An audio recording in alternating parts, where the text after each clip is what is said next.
Public administration. Public administration refers to two meanings. First, it is concerned with the implementation of government policy. Second, it is an academic discipline that studies this implementation and prepares civil servants for working in the public service. As a field of inquiry with a diverse scope, its fundamental goal is to advance management and policies so that government can function.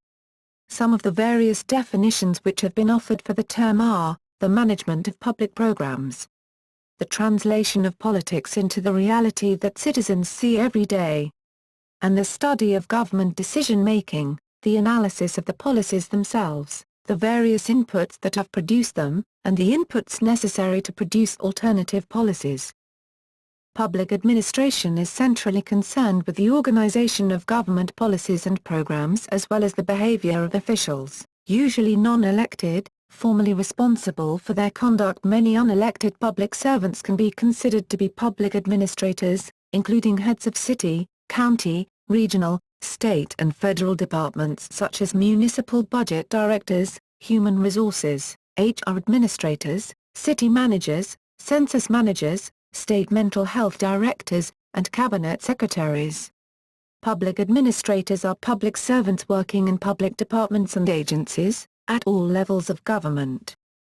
In the U.S., civil servants and academics such as Woodrow Wilson promoted American civil service reform in the 1880s, moving public administration into academia. However, until the mid-20th century and the dissemination of the German sociologist Max Weber's theory of bureaucracy, there was not much interest in a theory of public administration. The field is multidisciplinary in character. One of the various proposals for public administration's subfield sets out 6 pillars, including human resources, organizational theory, policy analysis and statistics, budgeting, and ethics. Definitions. In 1947, Paul H. Appleby defined public administration as public leadership of public affairs directly responsible for executive action. In a democracy, it has to do with such leadership and executive action in terms that respect and contribute to the dignity, the worth, and the potentials of the citizen. 1 year later, Gordon Clapp, then chairman of the Tennessee Valley Authority, defined public administration as a public instrument whereby democratic society may be more completely realized. This implies that it must relate itself to concepts of justice, liberty, and fuller economic opportunity for human beings, and is thus concerned with people, with ideas, and with things. Drawing on the democracy theme and discarding the link to the executive branch, Patricia M. Shields asserts that public administration deals with the stewardship and implementation of the products of a living democracy. The key term product refers to those items that are constructed or produced, such as prisons, roads, laws, schools, and security. As implementers, public managers engage these products. They participate in the doing and making of the living democracy.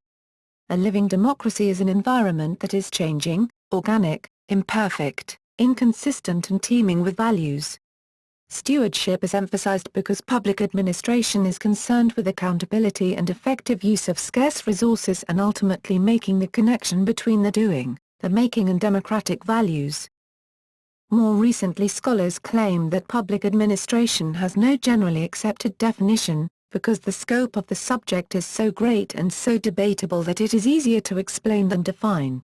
Public administration is a field of study, that is, a discipline, and an occupation. There is much disagreement about whether the study of public administration can properly be called a discipline, largely because of the debate over whether public administration is a subfield of political science or a subfield of administrative science. Scholar Donald Kettle is among those who view public administration as a subfield within political science. The North American Industry Classification System definition of the public administration, NAICS 91, sector states that public administration comprises establishments primarily engaged in activities of a governmental nature, that is, the enactment and judicial interpretation of laws and their pursuant regulations, and the administration of programs based on them. This includes legislative activities, taxation, national defense, public order and safety, immigration services, foreign affairs and international assistance, and the administration of government programs are activities that are purely governmental in nature.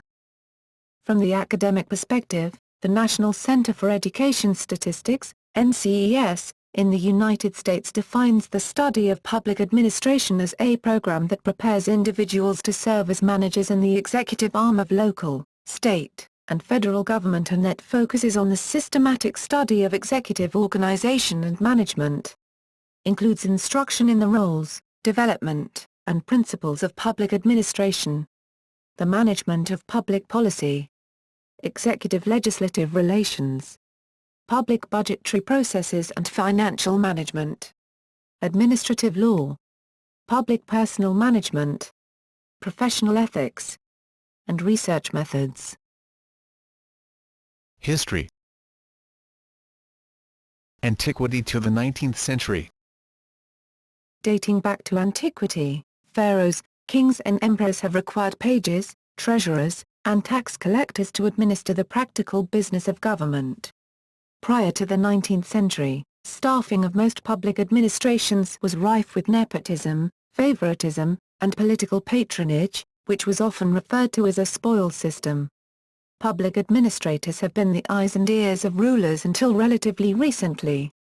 In medieval times, the abilities to read and write, add and subtract were as dominated by the educated elite as public employment. Consequently, the need for expert civil servants whose ability to read and write formed the basis for developing expertise in such necessary activities as legal record-keeping, paying and feeding armies and levying taxes. As the European imperialist age progressed and the militarily powers extended their hold over other continents and people, the need for a sophisticated public administration grew. The 18th-century noble, King Frederick William I of Prussia, created Professor rates in cameralism in an effort to train a new class of public administrators. The universities of Frankfurt an der Oder and University of Halle were Prussian institutions emphasizing economic and social disciplines, with the goal of societal reform. Johann Heinrich Gottlob Justy was the most well-known professor of cameralism. Thus, from a Western European perspective, classic, medieval, and Enlightenment-era scholars formed the foundation of the discipline that has come to be called public administration. Lawrence von Stein, an 1855 German professor from Vienna, is considered the founder of the science of public administration in many parts of the world. In the time of von Stein, public administration was considered a form of administrative law, but von Stein believed this concept too restrictive. Von Stein taught that public administration relies on many pre-established disciplines such as sociology, political science, administrative law and public finance. He called public administration an integrating science, and stated that public administrators should be concerned with both theory and practice. He argued that public administration is a science because knowledge is generated and evaluated according to the scientific method. Modern American public administration is an extension of democratic governance, justified by classic and liberal philosophers of the Western world ranging from Aristotle to John Locke to Thomas Jefferson. In the United States of America, Woodrow Wilson is considered the father of public administration. He first formally recognized public administration in an 1887 article entitled The Study of Administration. The future president wrote that it is the object of administrative study to discover, first, what government can properly and successfully do, and, secondly, how it can do these proper things with the utmost possible efficiency and at the least possible cost either of money or of energy.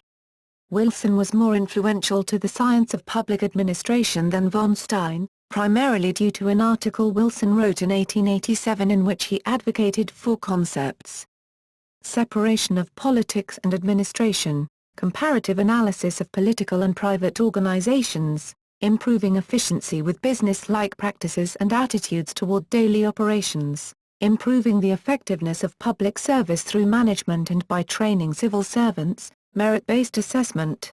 The separation of politics and administration has been the subject of lasting debate. The different perspectives regarding this dichotomy contribute to differentiating characteristics of the suggested generations of public administration. By the 1920s, Scholars of public administration had responded to Wilson's solicitation and thus textbooks in this field were introduced. A few distinguished scholars of that period were Luther Gulick, Lyndall Wick, Henri Fayle, Frederick Taylor, and others. Frederick Taylor, 1856–1915, another prominent scholar in the field of administration and management, also published a book entitled The Principles of Scientific Management, 1911. He believed that scientific analysis would lead to the discovery of the one best way to do things and/or carrying out an operation. This, according to him, could help save cost and time. Taylor's technique was later introduced to private industrialists, and later into the various government organizations. Jung, 2007. Taylor's approach is often referred to as Taylor's principles, and/or Taylorism. Taylor's scientific management consisted of main four principles. Frederick W. Taylor, 1911. Replace rule-of-thumb work methods with methods based on a scientific study of the tasks, scientifically select, train, and develop each employee rather than passively leaving them to train themselves, provide detailed instruction and supervision of each worker in the performance of that worker's discrete task. Montgomery, 1997, 250. Divide work nearly equally between managers and workers, so that the managers apply scientific management principles to planning the work and the workers actually perform the tasks. Taylor had very precise ideas about how to introduce his system approach. It is only through enforced standardization of methods, enforced adoption of the best implements and working conditions, and enforced cooperation that this faster work can be assured. And the duty of enforcing the adoption of standards and enforcing this cooperation rests with management alone. The American Society for Public Administration, ASPA, the leading professional group for public administration, was founded in 1939. ASPA sponsors the journal Public Administration Review, which was founded in 1940. U.S. in the 1940s. The separation of politics and administration advocated by Wilson continues to play a significant role in public administration today. However, the dominance of this dichotomy was challenged by second-generation scholars, beginning in the 1940s. Luther Gulick's fact-value dichotomy was a key contender for Wilson's proposed politics-administration dichotomy. In place of Wilson's first-generation split, Gulick advocated a seamless web of discretion and interaction. Luther Gulick and Lyndall Wick are two second-generation scholars. Gulick, Wick, and the new generation of administrators built on the work of contemporary behavioral, administrative, and organizational scholars including Henri Fayle, Frederick Winslow Taylor, Paul Appleby, Frank Goodnow, and William Willoughby. The new generation of organizational theories no longer relied upon logical assumptions and generalizations about human nature like classical and Enlightened theorists. Gulick developed a comprehensive, generic theory of organization that emphasized the scientific method, efficiency, professionalism, structural reform, and executive control. Gulick summarized the duties of administrators with an acronym.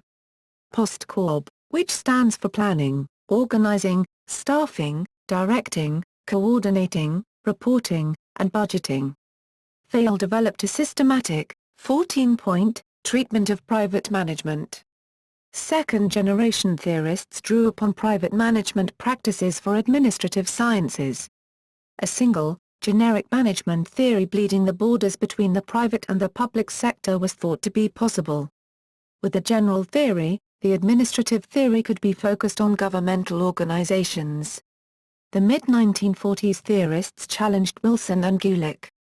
The politics-administration dichotomy remained the center of criticism. 1950s to the 1970s. During the 1950s, the United States experienced prolonged prosperity and solidified its place as a world leader. Public administration experienced a kind of heyday due to the successful war effort and successful post-war reconstruction in Western Europe and Japan. Government was popular, as was President Eisenhower. In the 1960s and 1970s, government itself came under fire as ineffective, inefficient, and largely a wasted effort. the costly American intervention in Vietnam along with domestic scandals including the bugging of Democratic Party headquarters, the 1974 Watergate scandal, are two examples of self-destructive government behavior that alienated citizens. There was a call by citizens for efficient administration to replace ineffective, wasteful bureaucracy. Public administration would have to distance itself from politics to answer this call and remain effective.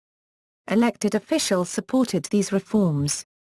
The Hoover Commission, chaired by University of Chicago professor Louis Brownlow, to examine reorganization of government.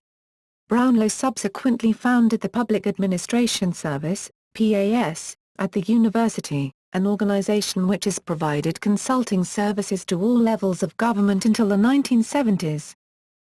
Concurrently, after World War II, the whole concept of public administration expanded to include policy-making and analysis, thus the study of administrative policy-making and analysis was introduced and enhanced into the government decision-making bodies. Later on, the human factor became a predominant concern and emphasis in the study of public administration. This period witnessed the development and inclusion of other social sciences knowledge, predominantly, psychology, anthropology, and sociology, into the study of public administration, Jung, 2007.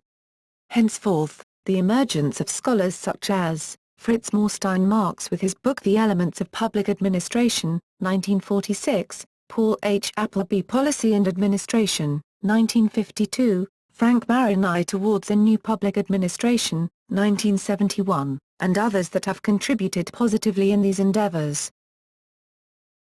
1980s–1990s. In the late 1980s, yet another generation of public administration theorists began to displace the last. The new theory, which came to be called New Public Management, was proposed by David Osborne and Ted Gabler in their book Reinventing Government. The new model advocated the use of private sector-style models, organizational ideas and values to improve the efficiency and service orientation of the public sector. During the Clinton administration, 1993 to 2001, Vice President Al Gore adopted and reformed federal agencies using NPM approaches.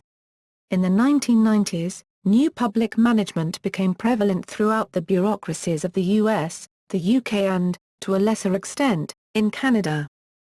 Some modern authors define NPM as a combination of splitting large bureaucracies into smaller, more fragmented agencies, encouraging competition between different public agencies, and encouraging competition between public agencies and private firms and using economic incentives lines, for example, performance pay for senior executives or user pay models. NPM treats individuals as customers, or clients, in the private sector sense, rather than as citizens. Some critics argue that the new public management concept of treating people as customers rather than citizens is an inappropriate borrowing from the private sector model, because businesses see customers as a means to an end, profit, rather than as the proprietors of government, the owners, opposed to merely the customers of a business, the patrons. In new public management, people are viewed as economic units, not democratic participants. Nevertheless, the model is still widely accepted at all levels of government and in many OECD nations. Late 1990s–2000. In the late 1990s, Janet and Robert Dane Hart proposed a new public services model in response to the dominance of NPM.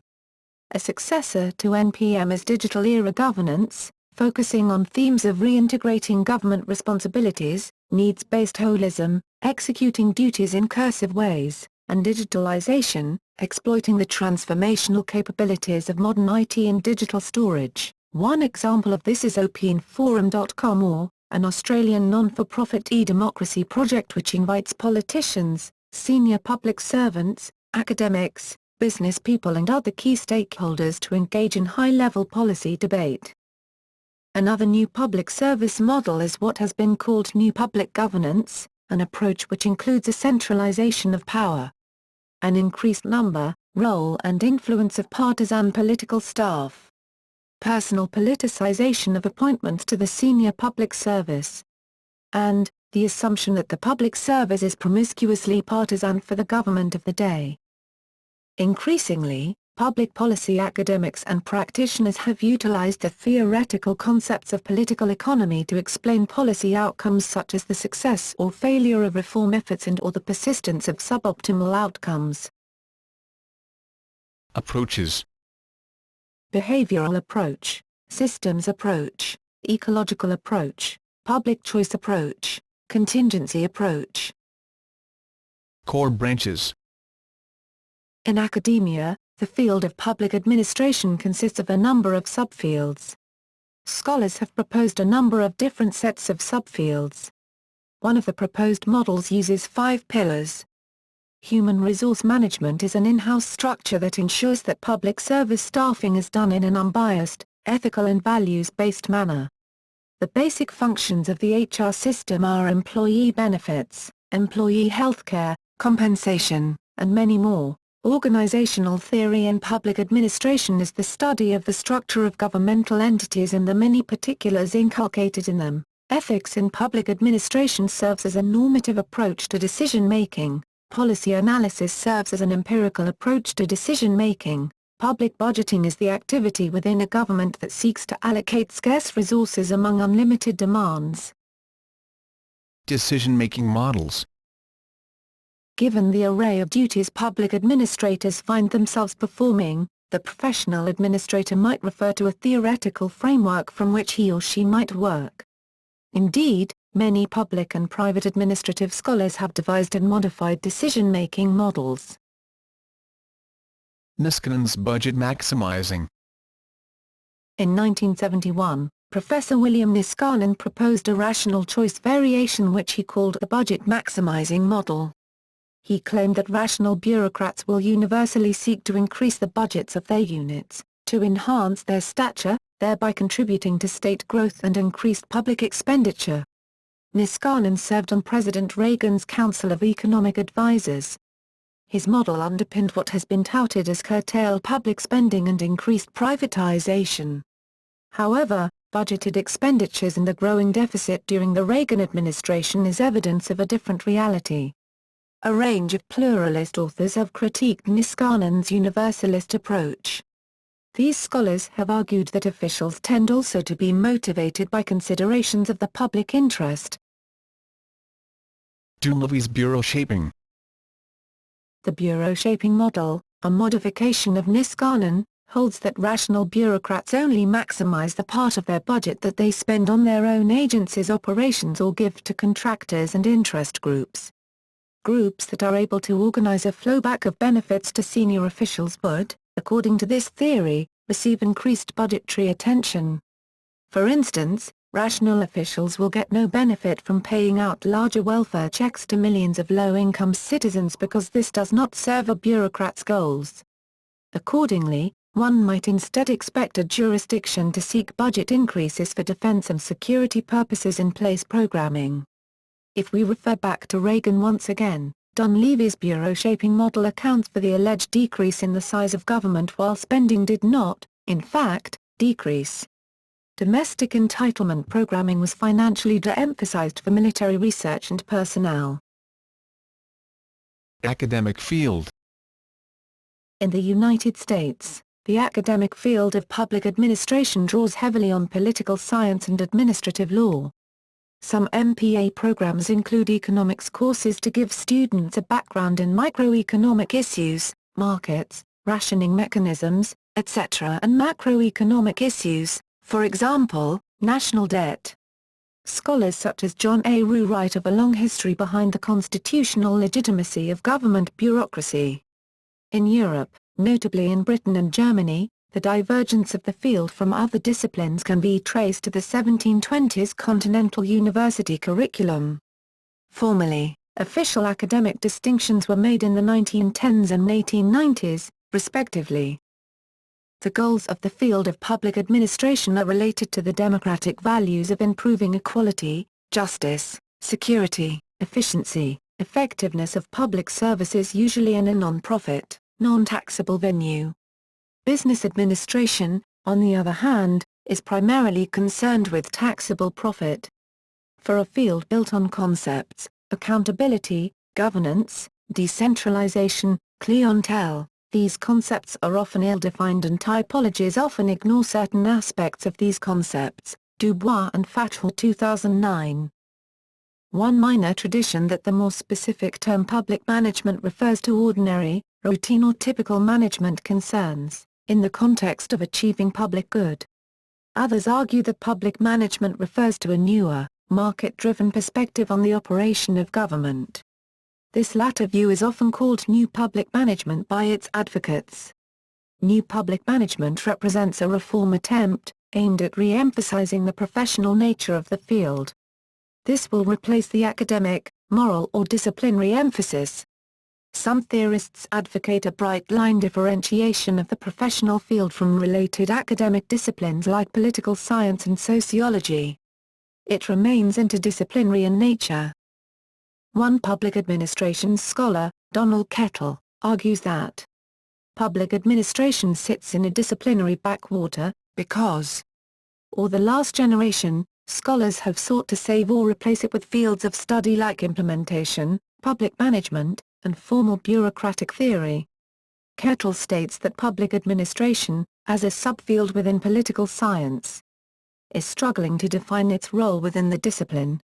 He notes two problems with public administration: it has seemed methodologically to lag behind, and the field's theoretical work too often seems not to define it. Indeed, some of the most interesting recent ideas in public administration have come from outside the field. Public administration theory is the domain in which discussions of the meaning and purpose of government, the role of bureaucracy in supporting democratic governments, budgets, governance, and public affairs takes place. In recent years, public administration theory has periodically connoted a heavy orientation toward critical theory and postmodern philosophical notions of government, governance, and power. However, many public administration scholars support a classic definition of the term emphasizing constitutionality, public service, bureaucratic forms of organization, and hierarchical government. Comparative public administration. Comparative public administration is defined as the study of administrative systems in a comparative fashion or the study of public administration in other countries. Another definition for comparative public administration is the quest for patterns and regularities in administrative action and behavior. There have been several issues which have hampered the development of comparative public administration, including the major differences between Western countries and developing countries, the lack of curriculum on this subfield in public administration programs, and the lack of success in developing theoretical models which can be scientifically tested. The Comparative Administration Group has defined CPA as the of public administration applied to diverse cultures and national setting in the body of factual data, by which it can be examined and tested. Accordingly to Jong S. Jun, CPA has been predominantly cross-cultural and cross-national in orientation. Master's degrees. Some public administration programs have similarities to business administration programs, in cases where the students from both the MPA and MBA programs take many of the same courses. In some programs, the MPA is more clearly distinct from the MBA, in that the MPA often emphasizes substantially different ethical and sociological criteria that are traditionally secondary to that of profit for business administrators. The MPA is related to similar graduate-level government studies programs including MA programs in public affairs, public policy, and political science. Differences often include program emphases on policy analysis techniques or other topical focuses such as the study of international affairs as opposed to focuses on constitutional issues such as separation of powers, administrative law, problems of governance and power, and participatory democracy. Doctoral degrees. There are two types of doctoral degrees in public administration, the Doctor of Public Administration and the Ph.D. in Public Administration. The Doctor of Public Administration, DPA, is an applied research doctoral degree in the field of public administration, focusing on practice.